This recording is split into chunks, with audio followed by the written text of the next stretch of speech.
Assalomu alaykum dasturchilar. Bugun takrorlanuvchi algoritmni ko'rib chiqamiz. Takrorlanuvchi algoritm sxemasi quyidagicha bo'ladi. Takrorlanuvchida 3 ta narsa bo'ladi.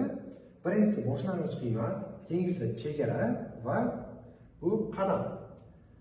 Hozirgi siklimizda birdan boshlab to 10 gacha sonlarni chiqarib boryapmiz. Har bir siklda sonlarni chiqarib bo'lgan. Bunda quyidagicha bo'ladi. Birdan boshlanadi, keyin qadam bittaga oshiriladi va o'sha har bir siklda sonni chiqarib boryapmiz. Bu narsa to 10 gacha davom etadi. Agarda biz mana buni 0 dan boshlasak agar, demak bu 0 dan boshlab 0, 1, 2 to 10 gacha boradi.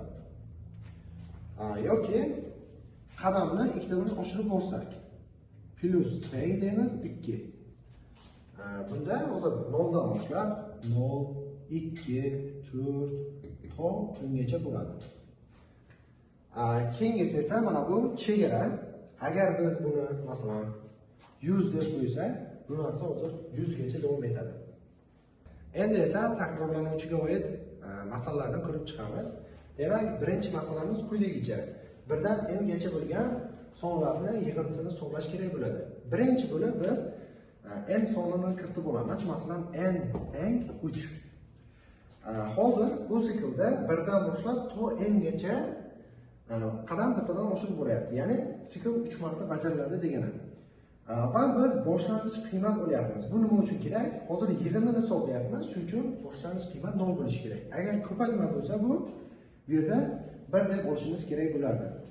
Ana endi birinchi siklda i ning qiymati 1 bo'ladi va s teng boshlang'ich qiymat hozir 0, 0 plus 1 bo'ladi.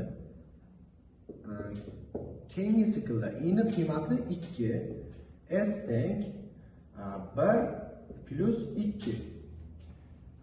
Keyingi 3-chi siklda esa i ning qiymati 3, s teng 3 plus 3 bo'ladi va natija esa oxirida sikl tugagandan keyin 6 natija chiqaradi. Keyingi masala esa birdan n gacha bo'lgan juft sonlarni chiqarish kerak bo'ladi. Demak, bitta son kiritib olaylik.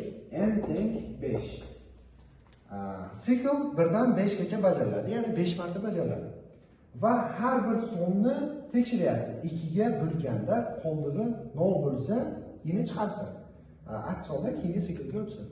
Masalan, birinchi siklda i ning qiymati 1 bo'lsa, buni 2 ga bo'lib ko'radi.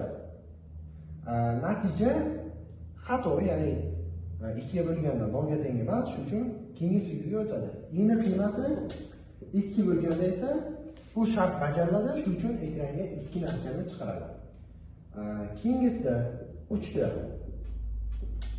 shartni tekshiradi, xato 4-inchisiga o'tadi va bunda shartni tekshiradi, shart to'g'ri, shuning uchun 4 ni chiqaradi.